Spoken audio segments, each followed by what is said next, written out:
¿Qué tal? Bendiciones para todos. Bienvenidos a este estudio bíblico. El día de hoy tengo el honor y el privilegio de dar la clase del capítulo 13 y el capítulo 14 de Romanos.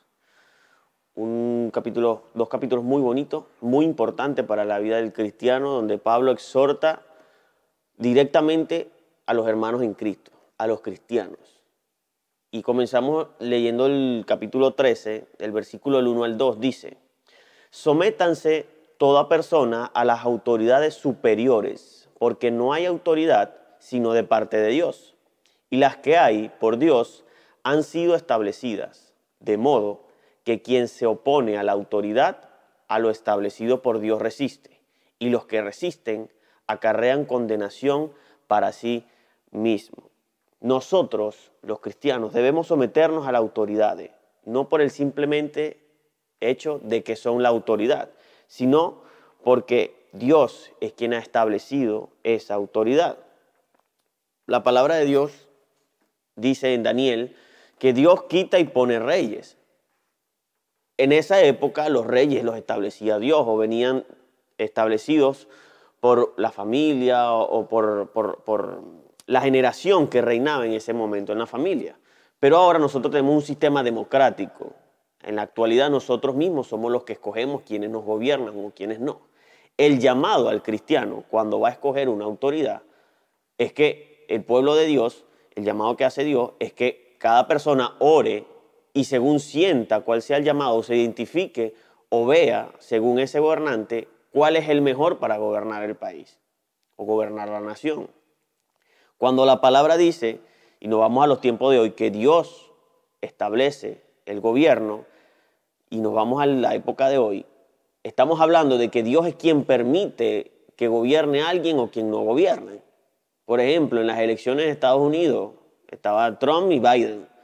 Dios permitió que fuese Biden y no fuese Trump. Aunque lo eligió el pueblo estadounidense, Dios lo permitió porque Dios es tan soberano y tan poderoso que si quiere le mandaba un rayo y partía a Biden por la mitad. Y listo, iba a reinar a Trump.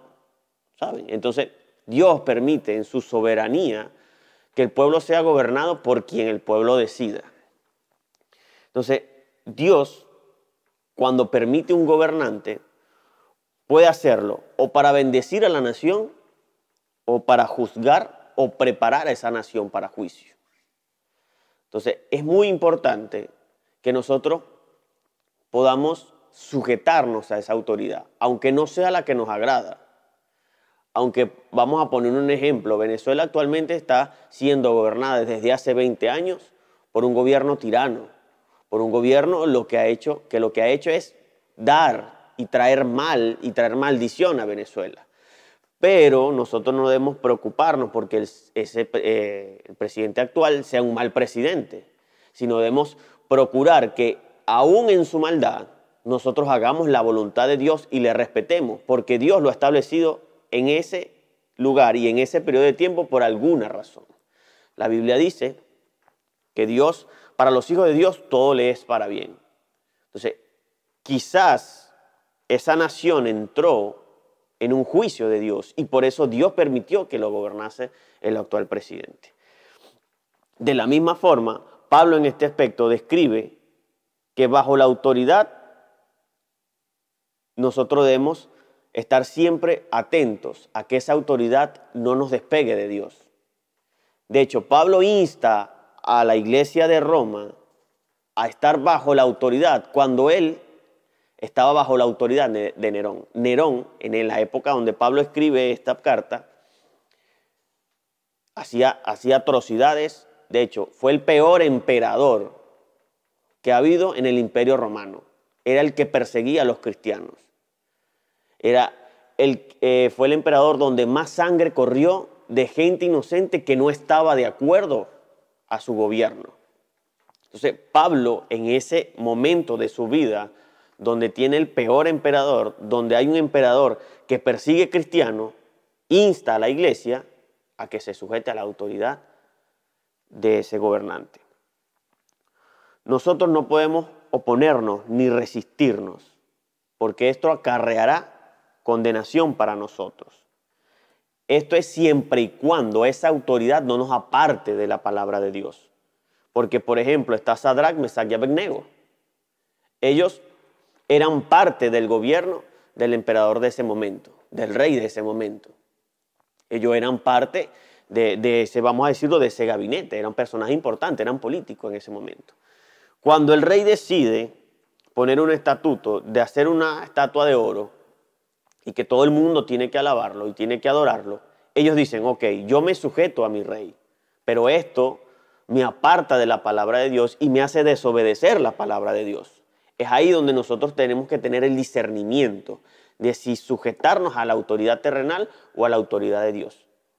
La palabra dice que nosotros debemos amar a Dios por sobre todas las cosas. Y Cristo lo recalcó. Adorarás a Jehová tu Dios, solo a Jehová tu Dios adorarás. Y a Él servirás. Entonces, cuando un gobierno, una autoridad, pasa por encima de las cosas de Dios y nos separa y nos obliga a incumplir con la palabra de Dios, sí y solo sí, como dice una regla de matemática, ahí nosotros podemos decidir no obedecer a esa autoridad. Y Sadrach, Mesach y Abednego decidieron no obedecerla. Le dijo, mi rey, sin faltarle respeto, le dijo, mi rey, nosotros no vamos a obedecer ese estatuto que tú dijiste, no te adoraremos, no adoraremos esa estatua, porque nosotros, como dice la palabra, solo a Jehová nosotros le daremos nuestra adoración. Y nosotros no lo vamos a hacer. Y Dios nos va a salvar del castigo que le da el horno de fuego. Y aún así, si Dios no nos salvara, nosotros no vamos a cumplir con tu orden. Y el rey fue y los metió en el horno de fuego. ¿Cuál fue el resultado? Que Dios los salvó. ¿Por qué? Porque por sobre la autoridad que había de ellos, ellos pusieron primero la autoridad de Dios.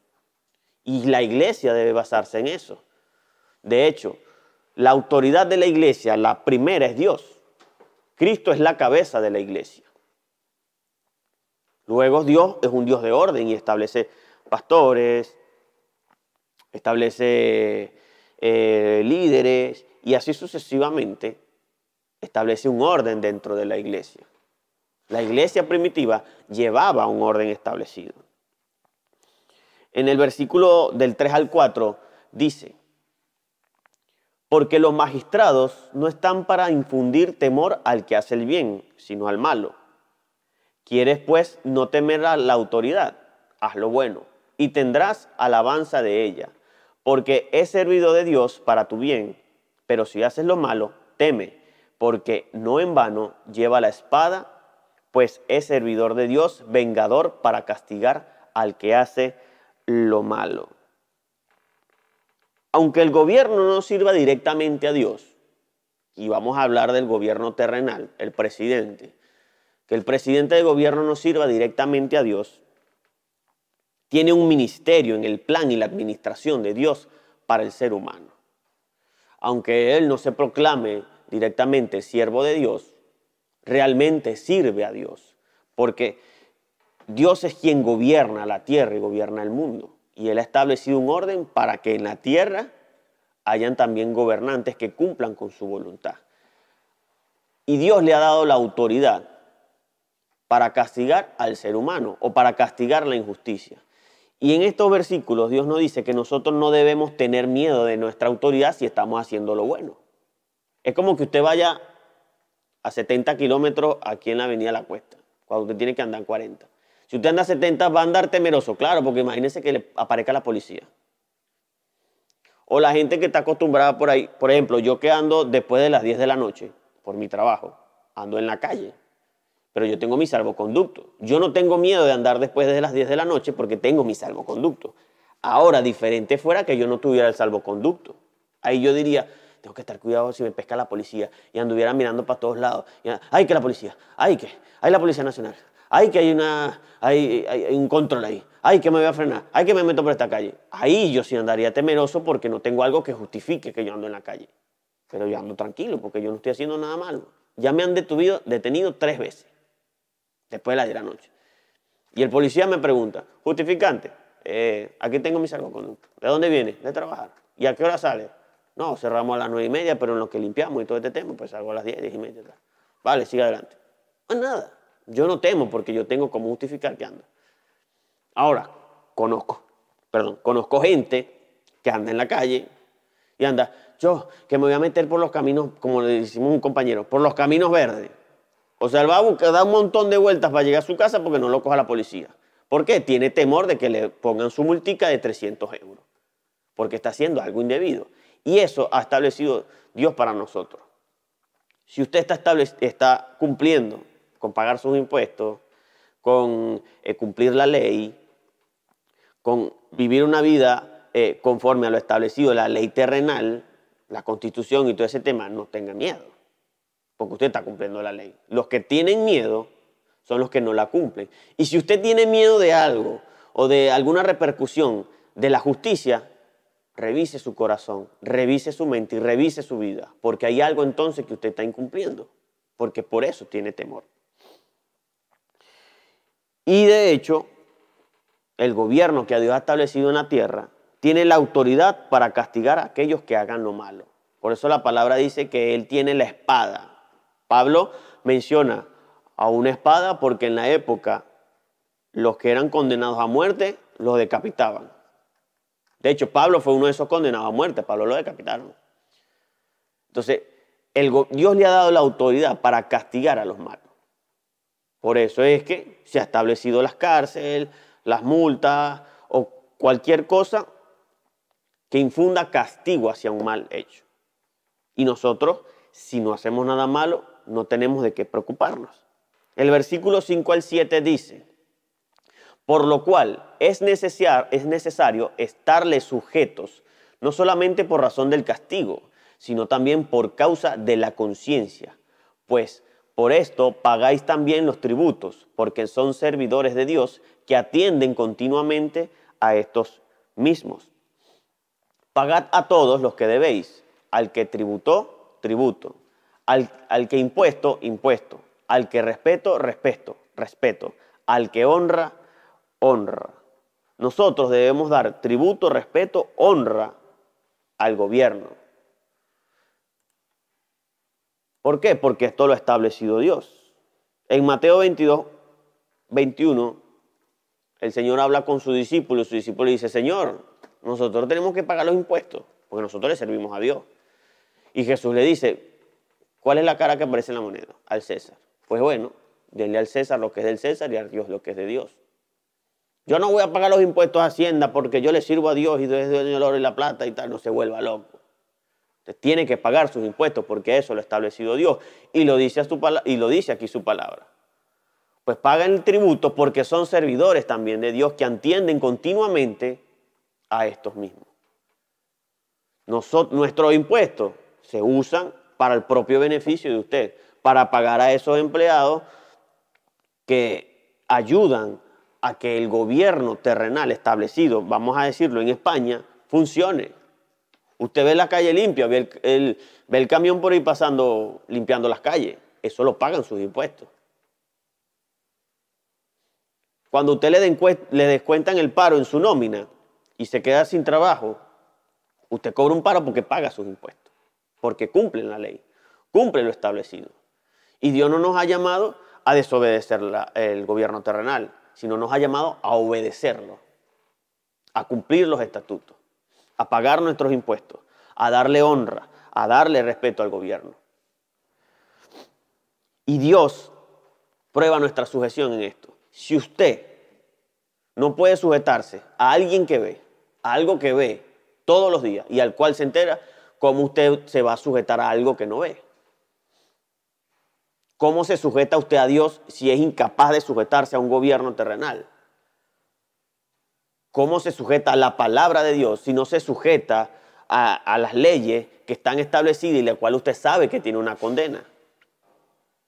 El que se sujeta al gobierno, el que se sujeta a una autoridad aquí en la tierra, es porque previamente ya se sujetó a Dios.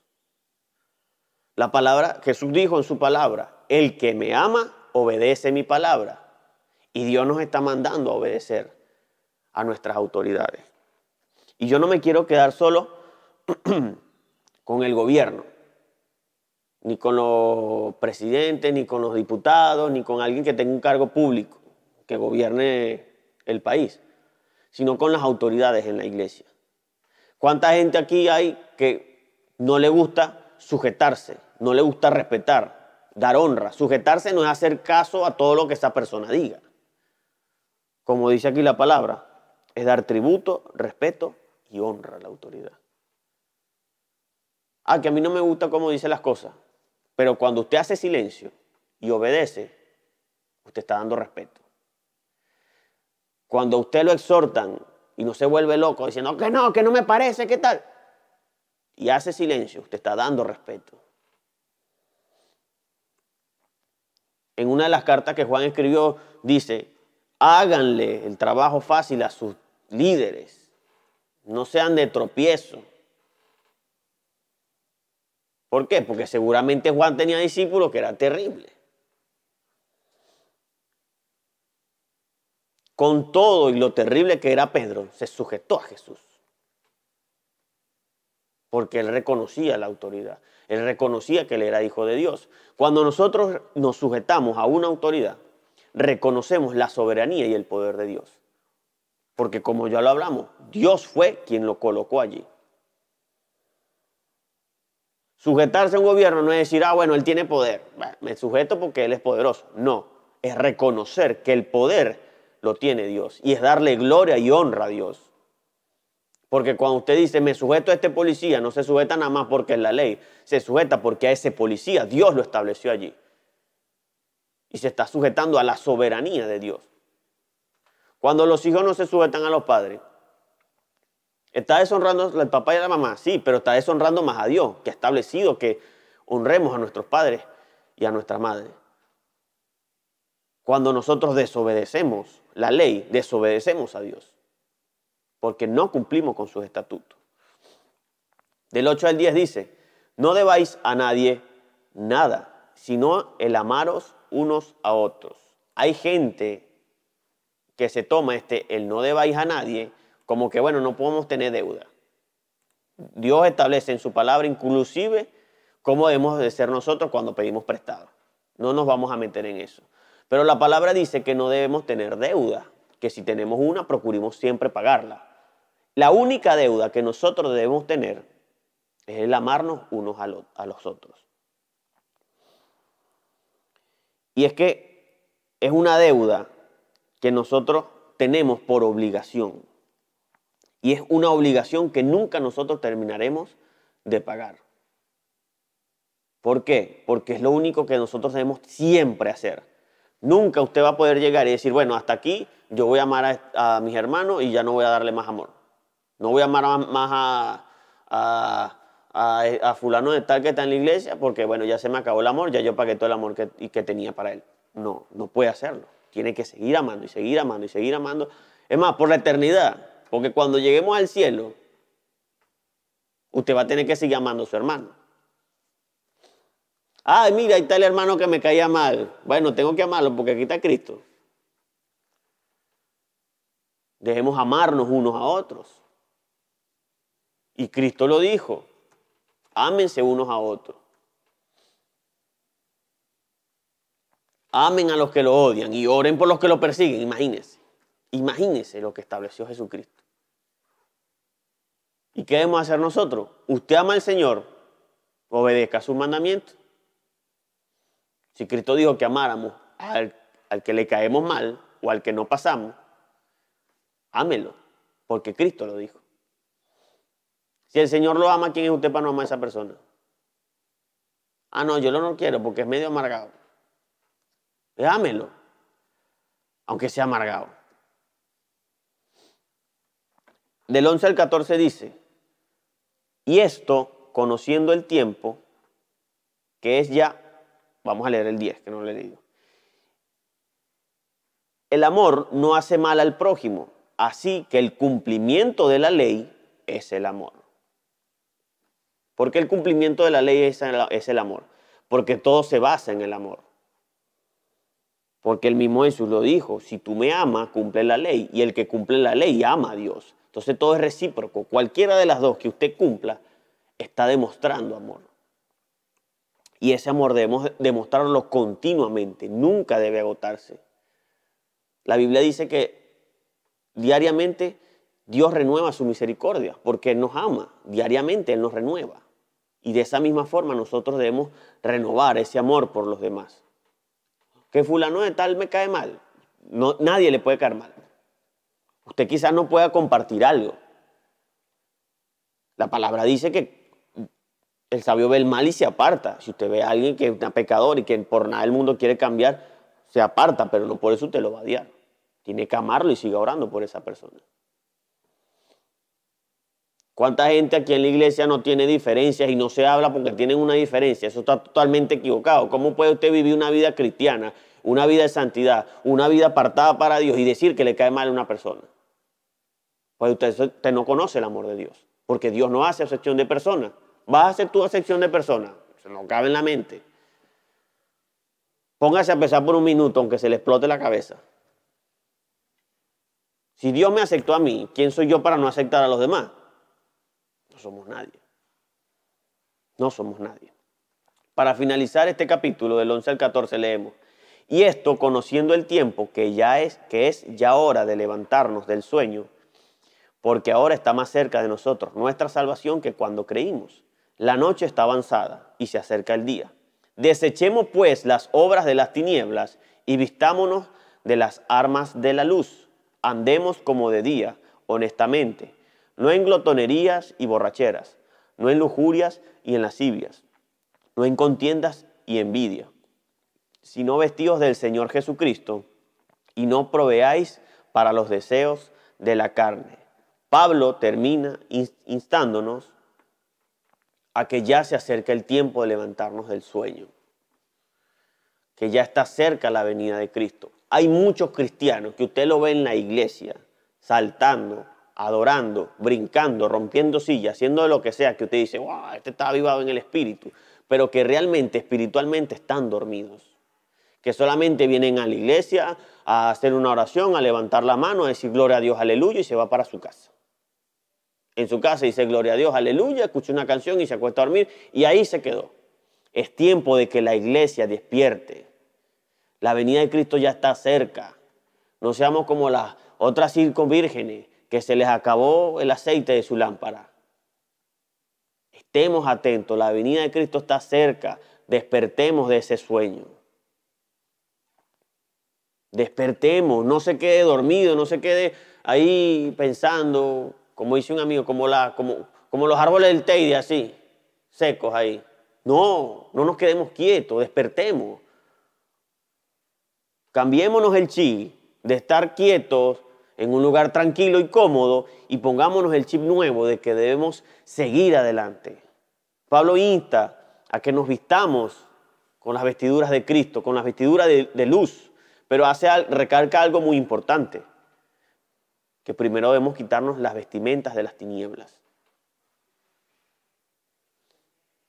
Usted no puede ponerse una ropa limpia encima de una ropa sucia, porque igual va a oler mal, igual va a oler a sudor. Primero debemos desecharnos de lo malo y ponernos la vestidura de luz. ¿Por qué? Porque si usted no desecha lo malo, entonces lo que va a hacer es tapar nada más. No se va a renovar, sino que va a tapar algo superficial, pero que por dentro va a seguir siendo lo mismo, va a seguir siendo igual, va a seguir siendo tinieblas. Primero es desechar lo malo, desechar las obras de las tinieblas, desechar las obras de la carne y comenzar a cumplir con las obras del Espíritu. Que la vida y el fruto del Espíritu Santo sea palpable en nuestras vidas, que la gente lo vea, que la gente lo sienta. Yo me puedo sentar aquí 1 hora a hablarles y a predicarles y a leerles la Biblia, pero más va a predicar mi vida, mi testimonio. Por eso la Biblia dice, por los frutos lo conoceréis. Usted me va a conocer a mí no por lo que yo diga ni por lo que yo predique, sino por lo que usted va a ver en mi vida. Y comencemos a vivir una vida así. ¿Por qué Pablo termina con esto? Porque el sujetarnos a nuestra autoridad, primera que es Dios y Cristo que es la cabeza, nos va a permitir seguir adelante y avanzar porque vamos a sujetarnos a su palabra. Porque si nos sujetamos a su palabra, a lo que dice la Biblia, a lo que dice la Escritura, entonces vamos a cumplir con los mandamientos. Vamos a poder amar a otros, porque Cristo nos manda a amar a otros. Amar a otros no significa que usted le decía, ay, te amo, te quiero, y le va a andar dando abrazos, besos, saludando a otros. No, no, no. Amar a otros es respetar, honrar, aceptar a otros, ayudarlos a vivir una vida conforme a la palabra de Dios. Pero la sujeción comienza en Dios. Y si usted no es capaz de sujetarse a algo que ve, no es capaz de sujetarse a alguien que tiene cerca, ¿cómo va a ser capaz de sujetarse a Dios que no lo puede ver? Y que no está ahí insistiéndole y diciéndole, cumple esto, cumple aquello, cumple lo otro. Entonces, primero usted debe sujetar su corazón, su espíritu, su mente, sus emociones, lo que usted es, a Cristo. Y sujetarse a sus autoridades. No me parece lo que dijo la pastora. ¿Cómo que no te parece? Si no te parece, sujétate, porque es una autoridad establecida por Dios. Ah, no lo hace. ¡Pum! Pecado. Va a venir Cristo y va a anotar así, con una libreta. Fulano de tal no se sujetó a la pastora. Mira, ay Señor, ¿cuáles son mis galardones? Pues perdiste este. ¿Por qué? Bueno, porque un día la pastora te dijo que hicieras tal cosa y a ti no te dio la gana de hacerlo. Porque no te parecía. Ah, porque vino Cuba y te dijo, mira, siéntate, no puedes andar caminando por toda la iglesia. Y tú dijiste, no me voy a sujetar, porque ¿quién es Cuba para decirme a mí que no camine por la iglesia? Hermano, hay una regla establecida, cúmplala. Que llegó el líder en la casa de oración y me dijo que me pusiera la mascarilla para la foto, pero yo no puedo respirar con la mascarilla puesta. Y a mí me gusta salir con mis dientes pelados en la foto. Hermano, sujétese. Y no es que los líderes o los que tienen autoridad se van a agarrar de que la gente se tiene que sujetar. La sujeción no es impuesta, la sujeción es ganada. Y ya hablamos mucho de la gente que no se sujeta, pero si usted ve que a alguien no se le sujeta, usted está cometiendo un error. Porque como la palabra, yo le decía a Jocelyn, le decía mucho a mi esposa, sujétate. La Biblia dice que la mujer tiene que sujetarse al hombre. Y yo le decía algo, hazme, yo qué sé, hazme judía negra. No, pero dice pasta, sujétate, hazme judía negra. No, hermano, la sujeción se gana. La sujeción se gana. No es algo que se debe imponer, porque debe nacer del corazón. Si usted quiere que se sujeten a usted o esperar sujeción de alguien, gánese el corazón de esa persona. La sujeción no significa que es un yugo, es una confianza. ¿Por qué nosotros nos sujetamos a la palabra de Dios? Porque Dios nos garantiza y nos da la confianza de que tiene planes de bienestar para nosotros. Si alguien me dice, vamos a tal sitio, que vamos a comer bien ahí, y esa persona me garantiza que yo voy a comer buena comida, yo me sujeto y voy, porque hay una garantía de por medio. Y si alguien pide sujeción y espera que esa persona se sujete, usted tiene que darle garantías a esa persona de que hay un bienestar por medio de ese estatuto, de esa ley o de ese orden. Porque aquí la gente se para, no pequen. Y uno le dice a la gente que no peque, que no adultere, que no fornique, que no se emborrache. Y se lo decimos porque hay un bienestar después de eso. Pero si usted no se quiere sujetar, ya es asunto suyo. Pero tampoco pecador, hijo del diablo, Satanás te va a arrastrar por la cama. No. Entonces así no se consigue la sujeción. Vamos entonces a leer el capítulo 14. Dice, del 1 al 2, recibid al débil en la fe, pero no para contender sobre opiniones, porque uno cree que se ha de comer de todo, otro que es débil como legumbres. ¿Qué significa recibir al débil de la fe? ¿Qué es un débil de la fe? Un débil en la fe puede ser alguien nuevo en Cristo, como un bebé. Los bebés son débiles en su forma de andar, en su caminar, lo vamos viendo en su desarrollo. por sus huesos, no pueden levantarse, no pueden durar mucho con la cabeza así. Hay gente que a veces los niños van así de un lado para el otro como si fuese un muñeco. Entonces uno tiene que tener cuidado porque su caderita es débil, su columna es débil, su cuello es débil. Y eso puede ser una persona débil en la fe, que es nueva, que está comenzando a crecer, que está dando sus primeros pasos. Otra persona débil es una persona enferma espiritualmente. Puede llevar mucho tiempo en el evangelio, pero acarrea algo en su vida, algún pecado o alguna actitud en su vida por la cual es débil por allí. Por ejemplo, alguien que no controla su carácter y que es explosivo es débil espiritualmente en esa área. Porque llega algo y explota y quiere acabar con todo y quiere lanzar sillas, quiere lanzar puñetazos y patadas a la gente. Es una persona débil en la fe, en esa área. O pueden ser personas desnutridas en la palabra de Dios. Esa es una persona débil. Una persona desnutrida es que le falta comida, le falta alimento. ¿Y cómo anda débil? Así parece un zombie de Walking Dead. O sea, hay gente que anda en modo zombie espiritualmente por la palabra, que necesita ser alimentada de la palabra. La Biblia dice, no solo de pan vivir el hombre, sino toda palabra que sale de la boca de Dios. O sea, hay gente que no se alimenta con la palabra y es débil espiritualmente. Cuando llega una dificultad a su vida, no tiene el conocimiento de la palabra y no tiene la herramienta para salir de esa dificultad, porque no la conoce y va a caer. Es posible que caiga y que no pueda levantarse porque no tiene las fuerzas para levantarse, no tiene el conocimiento de cómo puede hacer para levantarse de una caída. Eso debemos nosotros recibir a esas personas. Porque, aparte dice Pablo en el versículo 12, porque uno cree que se ha de comer de todo, otro que es débil come legumbres. Pablo hace una referencia aquí de un problema muy importante dentro de la iglesia y de los cristianos de esta época. En esta época había un problema muy grande porque había gente que decía que comer carne era impuro.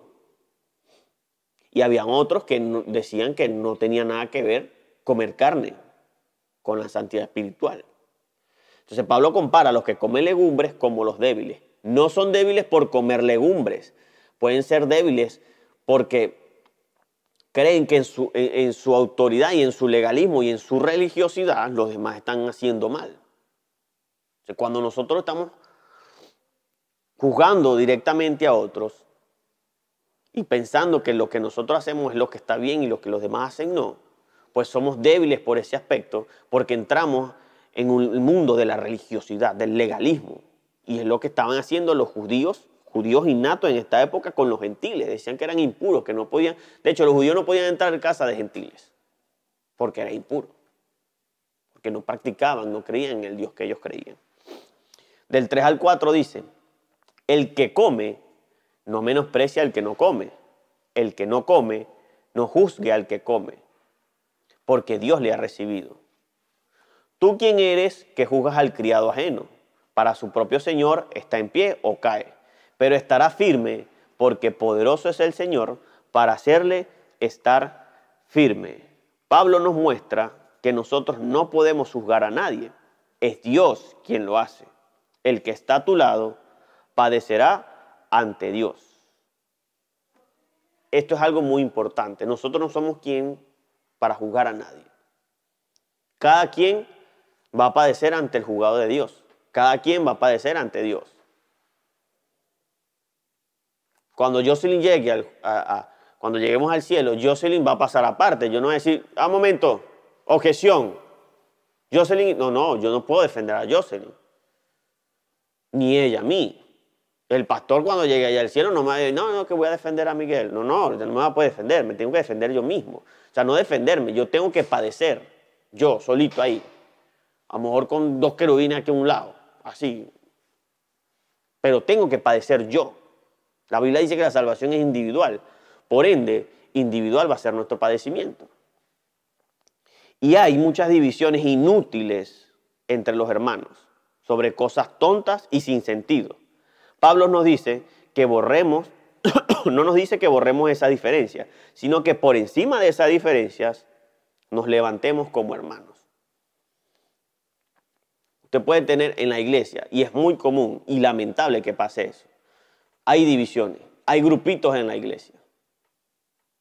Está el grupito de los que no usan pantalones. Está el grupito de los que usan pantalones. Está el grupito de los que bailan reggaetón cristiano. Está el grupito de los que danzan con bandera. Entonces hay gente que los que danzan con bandera, eso es del diablo, el reggaetón, lo está usando Satanás. Mira cómo se mueve, mira cómo tiembla ahí. Está el grupito de los que usan pantalones. Mira, esos religiosos usando falda. Ya eso no existe en esta época. Religiosos, ortodoxos.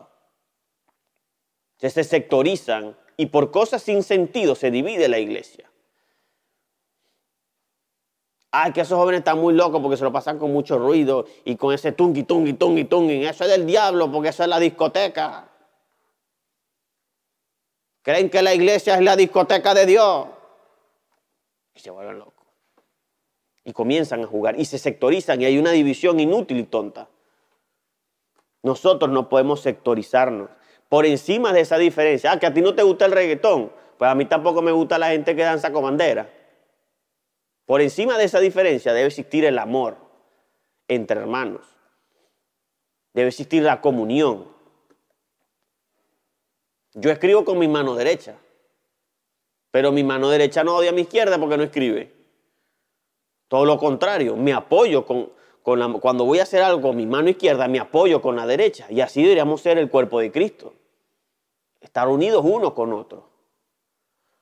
Sabiendo que el que le gusta danzar con bandera está alabando a Dios. Y el que le gusta danzar con reggaetón está también alabando a Dios. O sea, hay una diferencia tonta, pero los une un solo Dios. Nos une una sola cosa, el amor en Cristo. Del 5 al 6 dice, uno hace diferencia entre día y día. Otro juzga iguales todos los días. Cada uno está plenamente convencido en su propia mente. El que hace caso del día, lo hace para el Señor. Y el que no hace caso del día, para el Señor no lo hace. El que come para el Señor, come, porque da gracias a Dios. Y el que no come para el Señor, no come y da gracias a Dios. Pablo nos habla sobre principios más que por asuntos particulares. Cada persona tiene formas diferentes de ver las cosas. Lo importante es que lo que hagamos sea para el Señor. Me gusta danzar hip hop, dar vueltas ahí, hacer el paso del robot y tal. Pero yo lo estoy haciendo para Dios. Pero a los que ponen las banderas, también están lanzando unas banderas ahí, pero lo están haciendo para Dios. Entonces, es imposible que no haya diferencia entre los seres humanos. Cada quien tiene una mente diferente, una forma diferente de ver las cosas. Pero cuando lo hacemos para el Señor, es ahí donde nos unimos. Si yo hago ciertas cosas y las hago para el Señor y tú esas ciertas cosas no las haces porque no lo haces para el Señor, pues hay un bien común que es para el Señor. Lo importante es que nosotros hagamos las cosas para Dios. Esto no quiere decir que vamos a justificar el pecado para Dios. No, porque yo voy y me echo 10 cervecitas con mis amigos, pero lo hago para Dios. Lo hago para el Señor porque estoy trayendo discípulos para la iglesia. No se vuelva loco. No podemos justificar el pensar diferente a otras personas. Pues yo pienso diferente, pero lo hago para Dios, como una carta abierta para pecar. Imposible hacer eso, porque es pecado. Cada quien debe ser lo suficientemente sabio y maduro para saber qué está bien y qué está mal. El verso 7 al 9 dice, porque ninguno de nosotros vive para sí y ninguno muere para sí. Pues si vivimos para el Señor vivimos. Y si morimos, para el Señor morimos. Así pues, sea que vivamos o muramos, del Señor somos, porque Cristo para eso murió y resucitó y volvió a vivir, para ser Señor así de los muertos como lo de los que viven. De principio a fin, nuestra vida debe estar dedicada a Dios. De principio a fin, nuestra vida está conectada con la de los demás. Por ejemplo, yo trabajo en un bar y soy camarero. Mi vida está conectada a la vida del cliente. Porque yo le sirvo la Coca-Cola con hielo. Mi vida está conectada directamente a la de él. Porque si yo no estuviera ahí, ¿quién me va a servir la Coca-Cola? Pues nadie. Mi vida está conectada con el mundo. ¿Por qué? Porque entonces, si no me conecto con... Mi vida no estuviera conectada con ellos, ¿quién le va a llevar la palabra de Dios a las personas que no conocen de la palabra? Mi vida está conectada con el chofer de la guagua. Porque si yo no cojo la guagua, Tixa no gana dinero. Y si Tixa no gana dinero, no le paga al chofer de la guagua.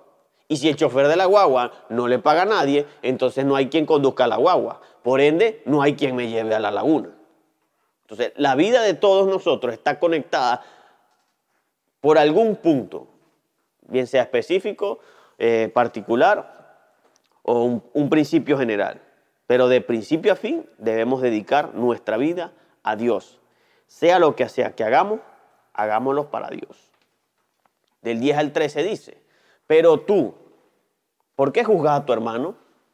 O tú también, ¿por qué menosprecias a tu hermano? Porque todo compareceremos ante el tribunal de Cristo. Porque escrito está, vivo yo, dice el Señor, que ante mí se doblará toda rodilla y toda lengua confesará a Dios.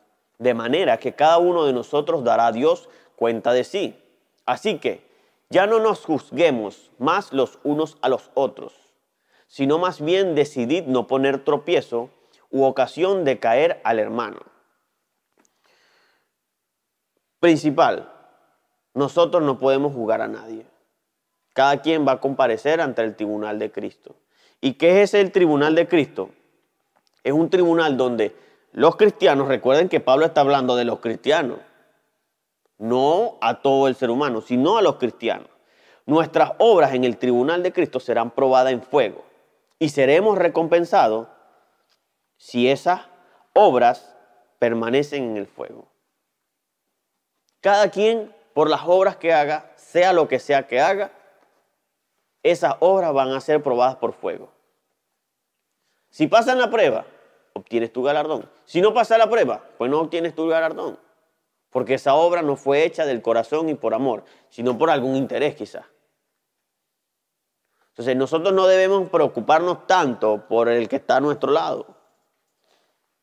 Preocupémonos por nosotros mismos.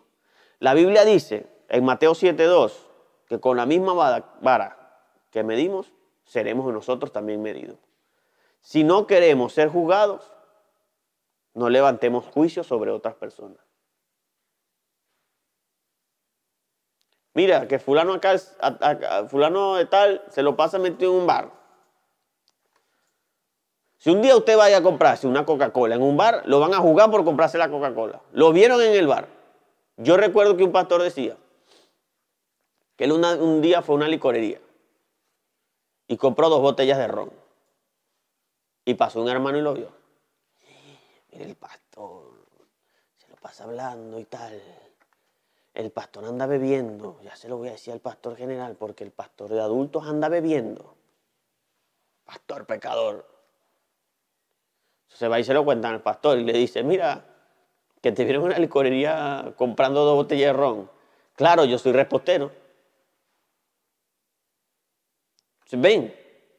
Si ese pastor jugara a la gente porque les gusta tomar, o los borrachos se van a ir para el infierno y tal, con esa misma vara te van a medir a ti. Entonces el día que te vean tomándote una cerveza, por ejemplo, te van a juzgar de la misma forma en la que tú juzgas a los demás.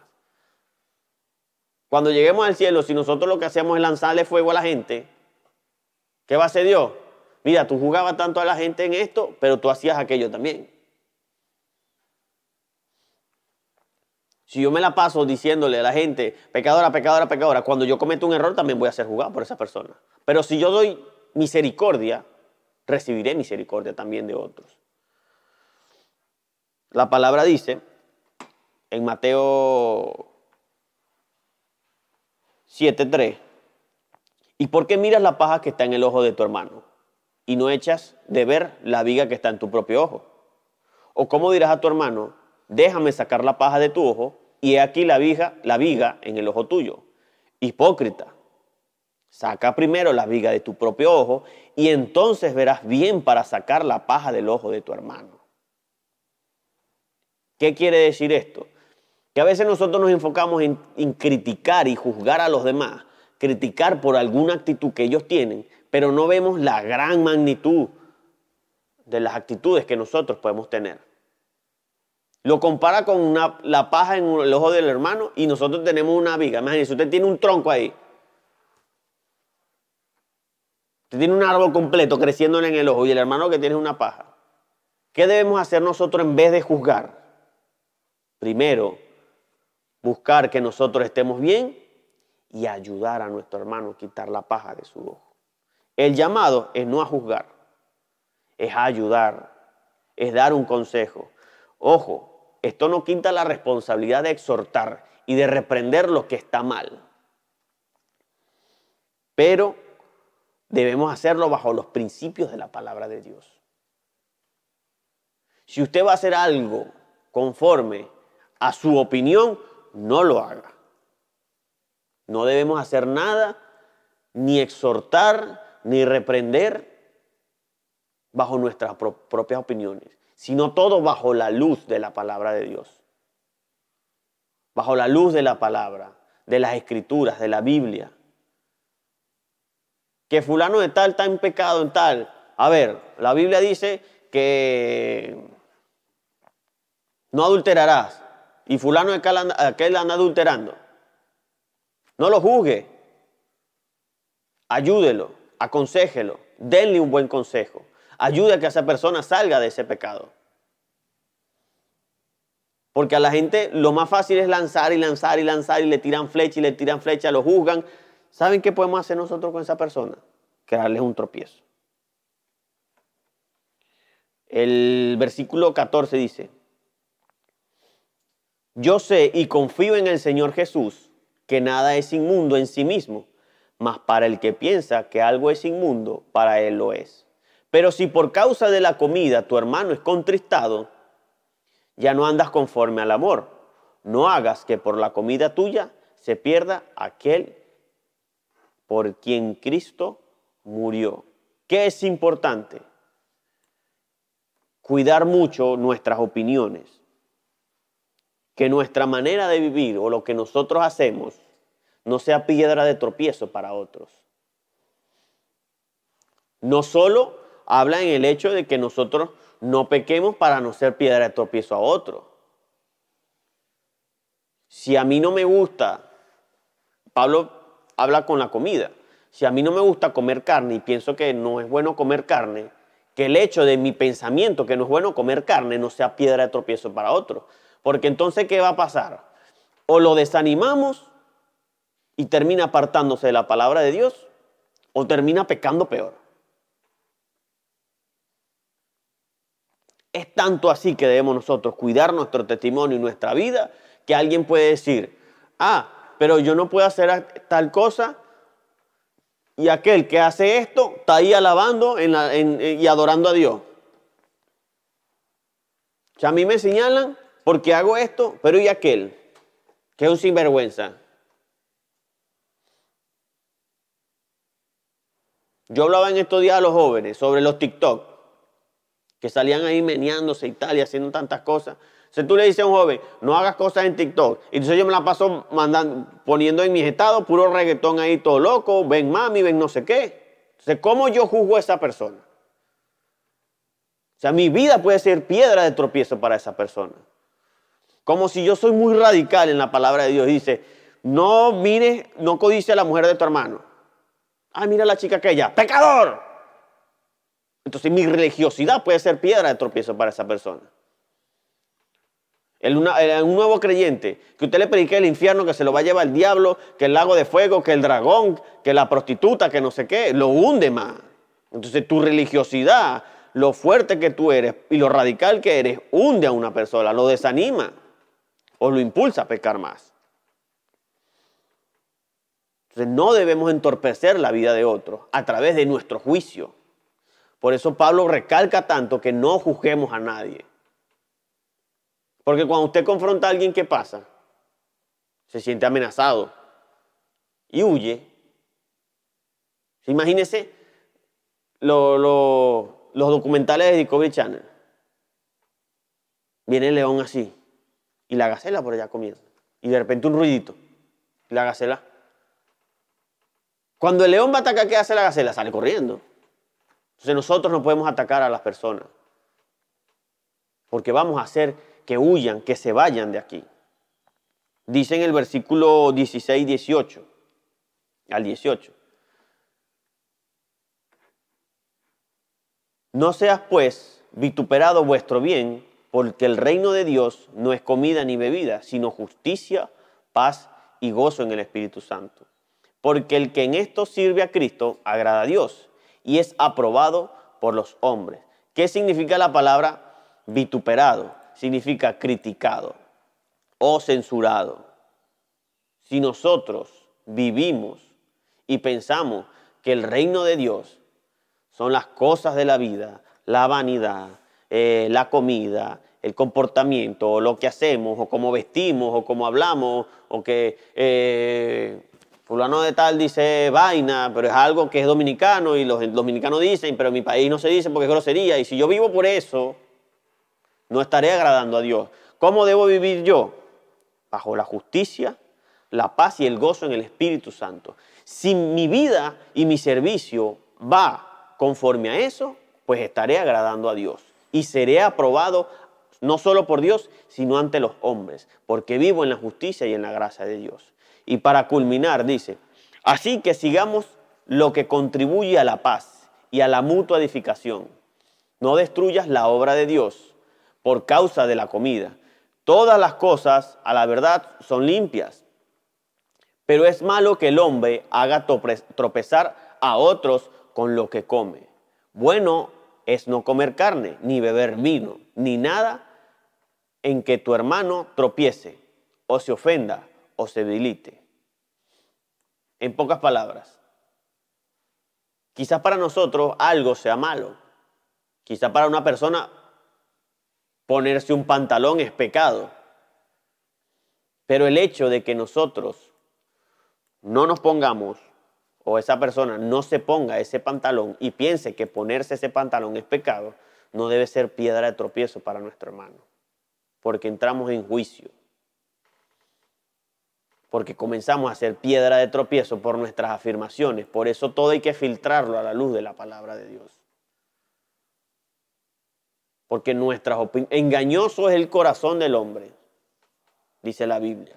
Y si el corazón es engañoso, los pensamientos también pueden ser engañosos. Entonces nuestra opinión no puede estar basada en lo que a mí me genera comodidad o lo que yo pienso que está bien. Nuestra vida debe estar basada en la palabra de Dios, en la Biblia, en la Escritura. Y culmina la carta diciendo, tú tienes fe, tenla para contigo delante de Dios. Bienaventurado el que no se condena a sí mismo en lo que aprueba, pero el que duda sobre lo que come es condenado porque no lo hace con fe. Y todo lo que no proviene de fe es pecado. En pocas palabras y resumido, si nosotros no estamos seguros de que algo sea bueno, no lo hagamos. Por ejemplo, usted se para enfrente de una discoteca y duda si es bueno o no es malo entrar a esa discoteca. Váyase a la luz de la palabra. Si dentro de esa discoteca usted va a encontrar inmoralidades sexuales, borrachera, pleito, porque es lo que se consigue, ¿sabe? Al final, un poco de gente borracha o pelean o comienzan a hacer inmoralidades sexuales o hay tantas cosas que pueden haber en ese sitio. Y usted ve que a la luz de la palabra de Dios, eso no está bien, usted no lo hace. Pero si duda, no estás actuando con fe. Quiere decir que entonces es pecado. Recuerden que el Espíritu Santo nos redarguye de pecado. Y Él nos va a guiar qué es lo bueno y qué es lo malo. Entonces vivamos que lo que nosotros creemos no sea nuestra opinión, sino que esté bajo la luz de la palabra. y actuemos con fe en la palabra de Dios. Cualquier otra cosa será pecado. ¿Cómo sé yo que es pecado o no? Pues la Biblia lo dice. Y el Espíritu Santo te lo hará saber. Siempre bajo la luz de la palabra. Y que estemos centrados y ocuparnos en nuestra vida, no en la de los demás. Porque a veces nos ocupamos tanto en ver la vida de los demás y descuidamos la nuestra. A veces parece una vida chismosa la gente, pendiente de la vida de los demás, pendiente de la casa del otro, de lo que ve en la casa del otro y el arroz quemándosele en la cocina. Porque no estamos atentos a nuestra propia vida. Y debemos estar atentos más que en los demás, en nosotros mismos. Y procurar que nuestra vida glorifique el nombre de Dios. Y que nuestra vida hable de Dios y de su palabra. De esa forma nosotros podemos alcanzar el mundo. Sin juzgarlo, siempre dándole la oportunidad de que conozcan a Dios. Y de ayudarlos a que salgan de la vida de pecado o que salgan de la vida de las tinieblas y traerlos a la luz. Entonces, pendiente siempre de no juzgar a nadie, de ayudar a otros, de amar a Dios, de sujetarnos a nuestras autoridades, tanto el gobierno terrenal como nuestras autoridades en la iglesia. Si a usted no le parece lo que esa persona dice, váyase a la luz de la Biblia. Si en la Biblia va correcto a lo que esa persona está diciendo, pues cúmplalo, aunque no le guste, sujétese, porque no se está sujetando a un ser humano, se está sujetando a la ley de Dios y a lo que Dios ha establecido por medio de esa persona. Con esto hemos finalizado, les invitamos a que si les gustó este mensaje puedan compartirlo en YouTube, puedan suscribirse al canal, instar a otros a que se suscriban al canal, a que den la campanita para que le lleguen las notificaciones y que el mensaje de Dios pueda rodar. Recuerden que lo más importante y el gran llamado que nosotros tenemos es expandir el reino de Dios y llevar el mensaje. Y este es un medio, aunque quizás no es el que más se ve, el que más la gente busca, es un medio para extender el reino de Dios. Que YouTube no sea un canal nada más para entretenernos, sino para extender el evangelio de Dios. Les invito a que sigan conectándose siempre todos los miércoles y que puedan compartir cada mensaje que aquí se da. Bendiciones a todos, un saludo y un abrazo.